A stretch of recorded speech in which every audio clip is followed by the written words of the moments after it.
Dracula, a popular book written by Bram Stoker in 1897. It is loosely based on the tyrannical ruler Vlad the Impaler, who held the title of Dracula in the event that he had survived and became a menacing vampire. The popularity of Dracula has exploded into different mediums, from many different movie adaptations to plays and of course video games, the Castlevania series. As such, welcome to Castlevania 101, where we cover the whole history of Castlevania. Of course, we're getting, as we should, on Halloween.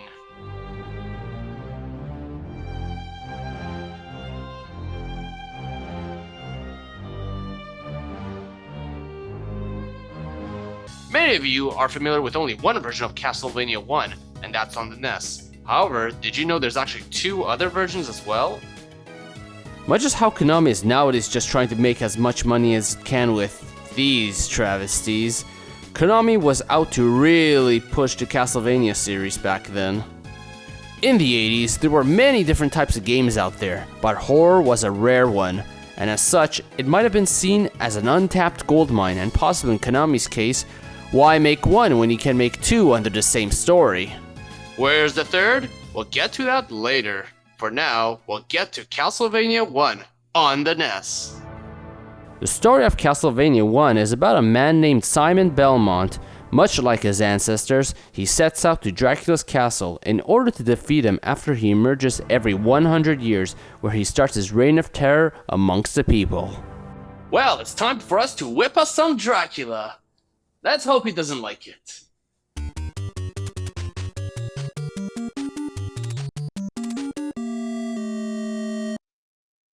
The game is an action platformer that focuses heavily on defeating oncoming enemies and venturing through clever platforms in each of the 6 levels of Dracula's castle. You know, for a guy like Dracula who is rich and aristocratic, his castle sure is falling apart with all these holes and broken areas everywhere. I guess the awkward design was just Dracula being another rich guy curious about art. Not just that, you might even whip a wall and find leftover meat in his wall? Hey Drac, did you just eat halfway through it and say fuck it by hiding in a wall and it just somehow remains preserved as it heals me rather than kills me? But enough of that. Your main weapon of choice is your whip, the Vampire Killer, which you can upgrade to a metallic and longer version with easy to find upgrades hidden in a variety of candles that you can destroy. And the candles are all over the place. Just the exercise of whipping candles can become addicting and second nature. Not just that, but a number of sub-weapons can also be found in candles. This includes the knife, axe, cross, and stopwatch. Candles also give you a lot of hearts, which don't heal you, but rather let you use your sub-weapons. And you may stock up to 99 hearts too. In your face, Link and the Doctor! Takes a lot of heart to use sub-weapons, eh? Who'd ever thought? All my problems can be solved by simply whipping candles. I just happen to have one right over here. I bet if I whip that candle, I'll get a signed copy of Earthbound signed by eToy, in blood, mind you.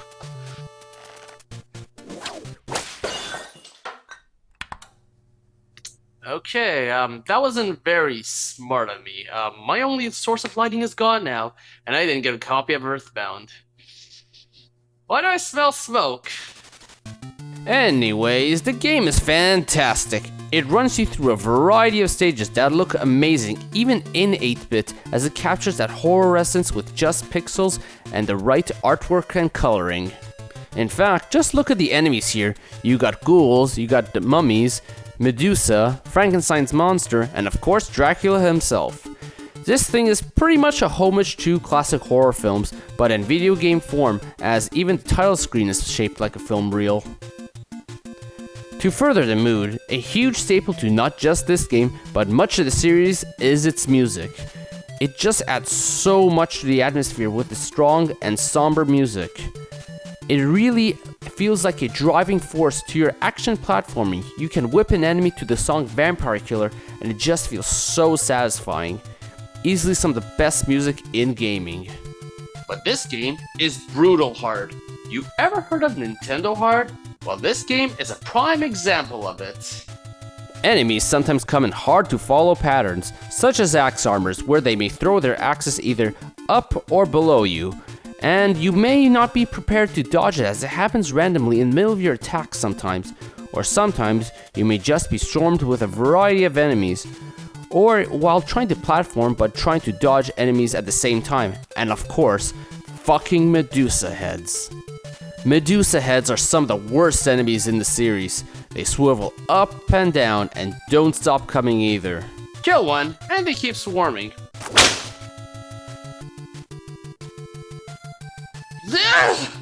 Even if you start getting the groove of dodging their patterns, just try to dodge them while platforming. That's where the real fun begins. Top this off with how Simon Belmont leaps backwards whenever he is hit by anything.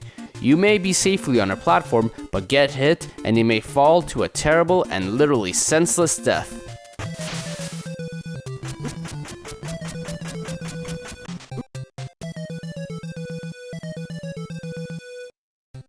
This is where a great number of the difficulty comes from and makes it a truly scary platformer. And you know what's really fun? This hallway. The second last level has a hallway that not only has axe armors with those unpredictable axe throws and high HP, but fucking Medusa heads coming at you at all times. They literally are trying to throw everything at you in this last section before the boss fight, and if you do manage to beat this part, you may be at low health against what may be one of the toughest bosses in the series, Death. Death is ruthless. Even if you use a stopwatch, which stops the first two bosses in their tracks, Death says fuck you and still attacks.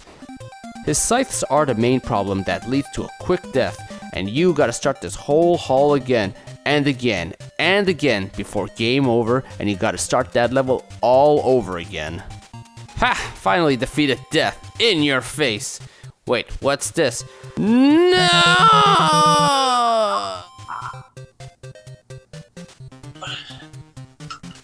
Well, at last, Death is defeated, as holy water seems to be the only real way of defeating him in his tracks. After another level that is surprisingly easier, we get to the iconic stairway, which by the way, you should get used to in the series. You're literally only steps away from the Count himself. What's nice is that this game gives you checkpoints here, so that even if you lose, you start right here.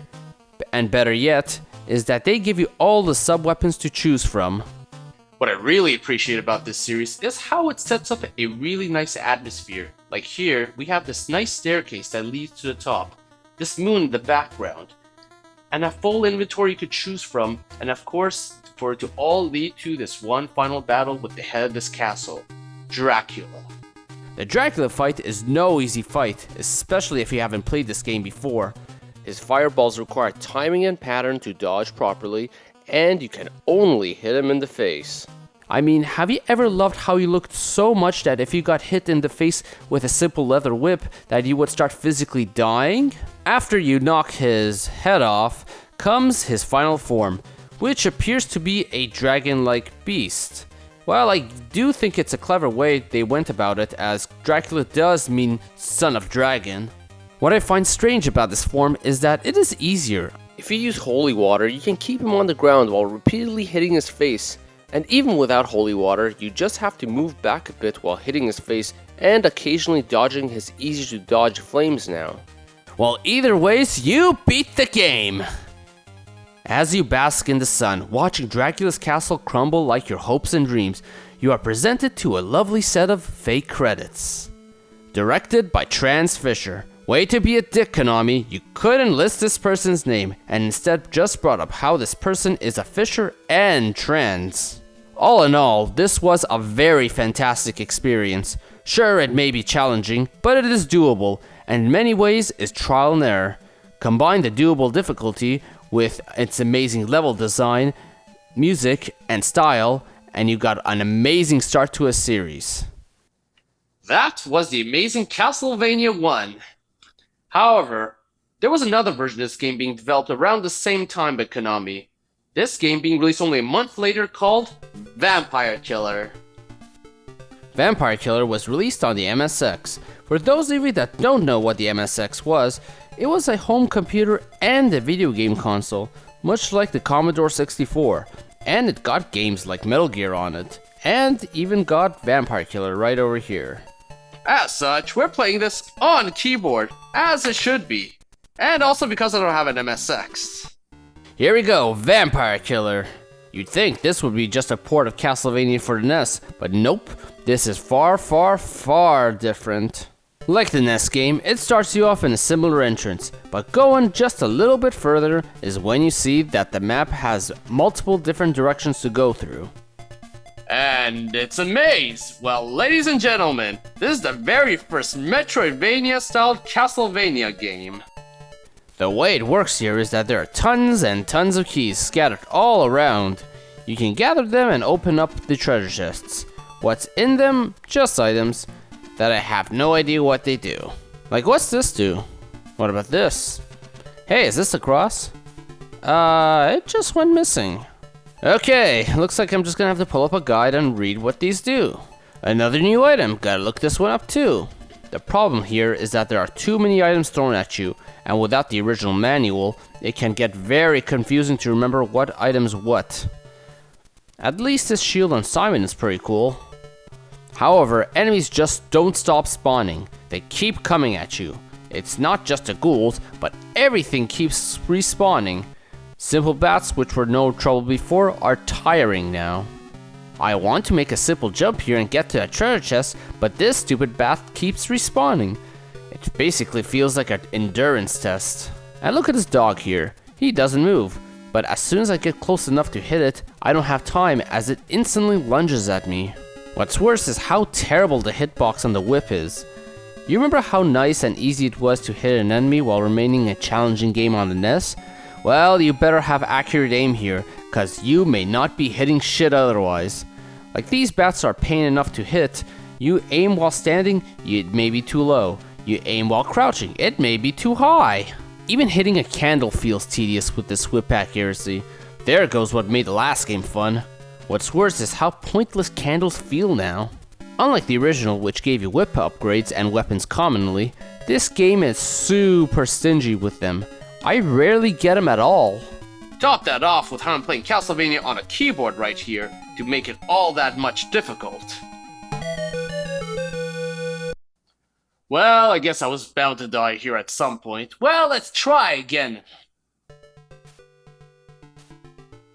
No.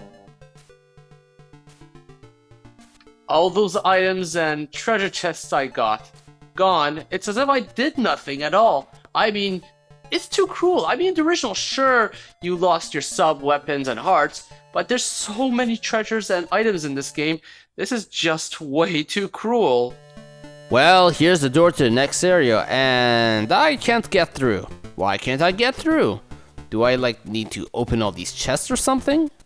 Well, seems that's not the case, and in fact, I need to find a big key of some sort. Yes, in other words, it is rather pointless to even bother opening up the rest of the treasure chests. Go straight for the door if you can find the big key. Also, they seem to always be hidden in breakable walls. Yes, keys make sense. After all, you're Dracula. You wake up after 100 years. Why would you leave your castle unlocked? After all, he was being smart here. He doesn't want Balmont to walk in like an asshole. Well, finally got the sub-weapon, which is the axe, that works like a cross this time. Strange is that it replaces your whip and only lasts for a temporary time. However, this isn't even consistent with other sub-weapons, as the clock, for example, remains with you and you activate it separately from your whip. There are also these merchants in the game, and they all seem to be hidden behind a brick wall. Are you okay, sir, madam? Yes, why thank you. For your reward, let me offer you this potion. Why thank for a bunch of hearts. Well, at least this item heals you. Don't want to lose a bunch of items again. While I know I only need a big key to exit this area, I may as well get whatever item I can on my path. Here's a large set of stairs that should lead me to a treasure chest. Leave it to fucking Bat to toss me down a whole flight of stairs. I've been searching this whole area, but I can't find where the key is. I've smashed every wall, but can't. Wait, it can't be down there, can it? That looks a little too ridiculous to get to. Well, I may as well try, and The stairs. They're getting in the way. You know why? Because there is no jump button. Pressing up literally is your jump button in this game. Same button you use to climb stairs. As such, what is simple is a mess here. Well, soon enough we get to the boss. It's the first boss from the first game, and I guess what I have? The stopwatch, so we can put it right in its tracks. So up and action. It's not working. Why isn't it working? Up and action were always what you press for sub-weapons in the original game. Onto the control guide. So activating the stopwatch is up and down, but up is also jump too. So what happens when I press up? Well, I seem to jump. The stopwatch isn't working though. Why though? Maybe down? Not that either, and suddenly it's working. This is random. Such sloppy game design. I mean, this game runs on keyboard. They literally could have mapped it to one of these other keys that are not being used. Well, the boss is dead at least. No different from the first game. Now, with this level, we are on to facing knights, except they take way too many hits to beat, and with how stingy this game is on whip upgrades, this can get quite annoying. It's worse when going on to the next screen to find a knight, and before you can kill it, you are tossed back to the last screen. Oh, and in case you haven't noticed, there is no screen scrolling in this, so if you are tossed off to another screen and come back here, his HP is reset. The level only gets more ridiculous. See this candle? I want to get a few more hearts, so let's whip it, and suddenly a blob comes out and damages you. This is so underhanded. I mean, if you had played the NES game and even the first level, you wouldn't expect this at all, especially if you were the type to whip and move at the same time. However, none of this tops the return of the Medusa heads. They are even worse in this game. Along with broken controls, you have Medusa heads that have an even more drawn out pattern, and this part is looking an awful lot like the Medusa hallway from the NES game, except now in level 2.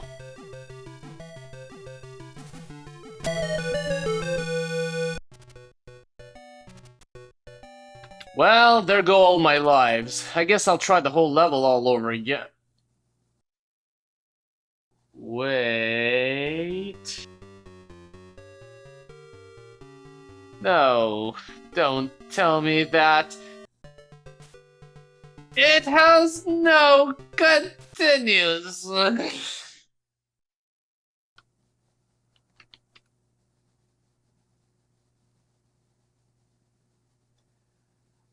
I give up. The game is unfair, and that's all I can truly say about it. The level designs are generic and uninspired, the graphics are ugly, but that might be due to the MSX limitations, and of course, worst of all, no continues. This is Castlevania. It is about trial and error, as it was in the first game. Yet, Konami wants me to beat this game, Vampire Killer, a variation of Castlevania 1, with only 3 lives, a terrible hitbox, and broken controls. So if it didn't have these problems, it could have been a half-decent game, but otherwise, fuck this shit. We're going on to the third and final version of Castlevania 1, Haunted Castle. As stated earlier, there was Castlevania for the NES and the MSX, released relatively around the same time, but under 2 years later, an arcade version was made called Haunted Castle. It wasn't uncommon to see consoles ported to arcades back then. Super Mario Bros. Was one example of that. Of course, it being an old arcade game, I don't really have access to it, so I'll be playing it through other means. This entry starts off with a story sequence of Simon Belmont's new wife being kidnapped by Dracula, and as such has to go and rescue her. Guess Simon isn't doing it as a duty of the Belmont family, like in those other 2 games. As soon as you enter the game, you see that Simon is massive! Not his bulging muscles or the scale of what the fuck and why his hair is blue, but his sprite is so massive! In the other 2, he was quite small and as such had a lot of room to move around. Here, however, he looks very boxed in. The real issue is that he is now an easy target to everything.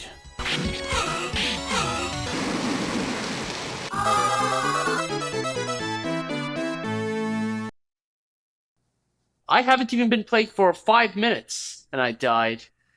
Let's try again. A little bit more concentration this time.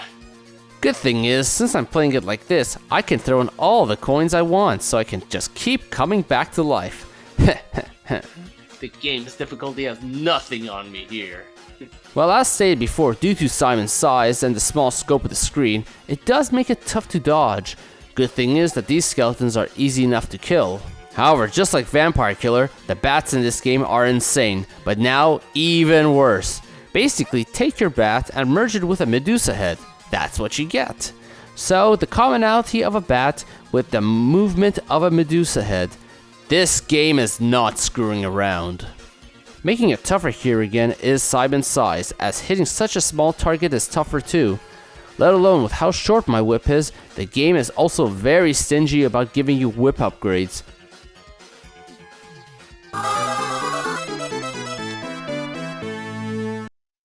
How is that fair? I mean, sure, it got one shot by Simon before in the original Castlevania, but look how hidden the statue was. Guess I'm just gonna have to make sure to whip every statue to make sure it isn't the one that could fall on me. You know what's really ridiculous about this game? The damage output by enemies. You may be passing a simple skeleton, and if you hit it by mistake, you won't think it will damage you much, but suddenly, fuck, it takes half your HP. And let's not skip out on that whole Mega Man Yellow Devil section. That's the huge HP guzzler. One thing I'll give this game, however, is that it has some rather unique sub-weapons. For example, this bomb. It kinda acts like holy water, but love that effect it has. But I guess if you haven't noticed, the graphics are definitely a jump up, aside from, say, Simon's size, which is a couple too many steps up.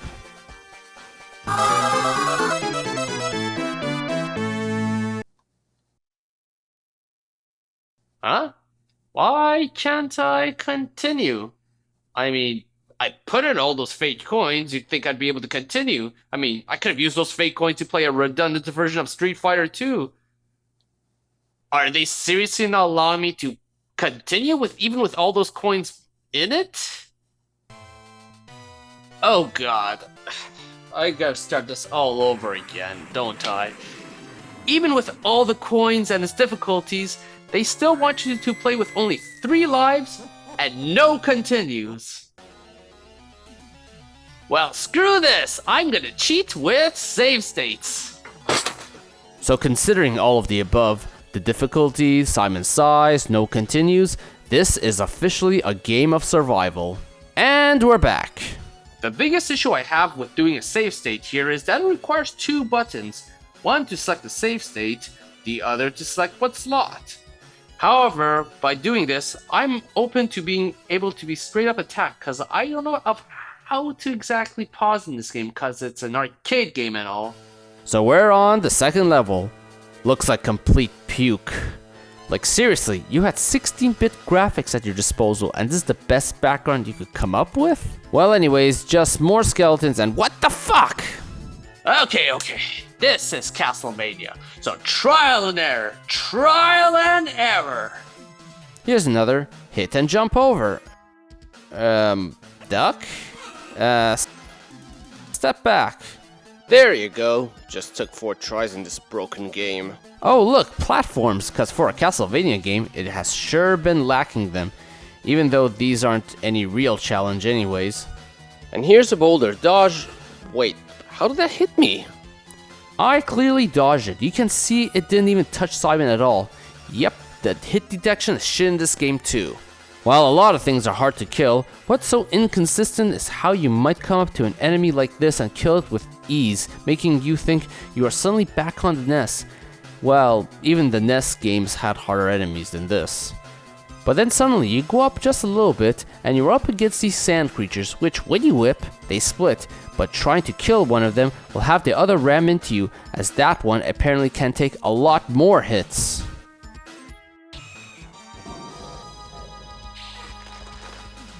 Oh god, I only have 1 life and only a little bit of health left. I mean, I could do a save state and go to an earlier period, but pretty much a lot of the enemies I faced along the way, I couldn't avoid more or less. So it's kind of pointless. What's worse are these skeletons that keep coming from the last screen too.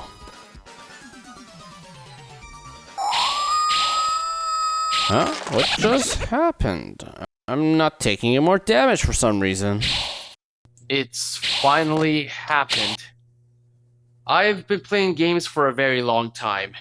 I have dealt with a lot of bullshit, from missable items to terrible sequels, to newer versions of games coming out that made my old game obsolete, to simply playing Sonic 06. I went through a lot of tears, crying, broken controllers, and even a broken plate. And it finally happened. I've come to this moment where I broke the game!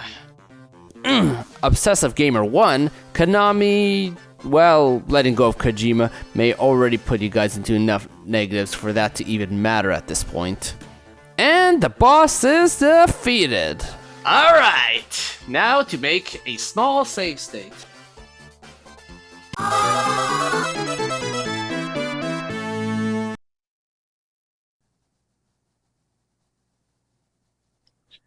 No pause button.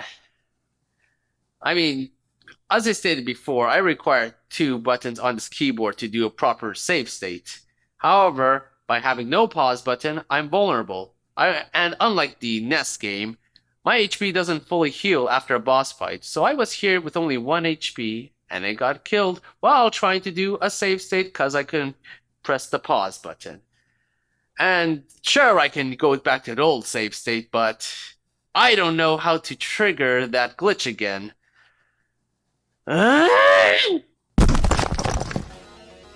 This is the worst of the 3 versions of Castlevania 1. No, the worst Castlevania game I ever played. People like to bash games like Simon's Quest, Dracula X, and all the 3D ones, but no, this is the absolute worst Castlevania game ever. Platforming was basically non-existent. The game was ridiculously difficult, even harder than Vampire Killer. Graphics look like puke for 16-bit, and of course, as is Konami today with their pachinko machines, this looks like to have been another money guzzler. I should have thought they might do this, considering Nintendo tried to up the difficulty as well when they ported Super Mario Bros. To arcade. Maybe this was a warning from Konami. Maybe they had plans way down the road to do a huge travesty on this series, and they were just starting to warn us about it. In the end, there is only one way to play Castlevania 1, and it is the original NES version. Vampire Killer was a failure of a Metroidvania game, and this game should be buried right next to E.T. in New Mexico. Best of all is that neither of these 2 games are canon. Even if this episode is ending, this was only part 1. I have a much better game I plan to do next. So...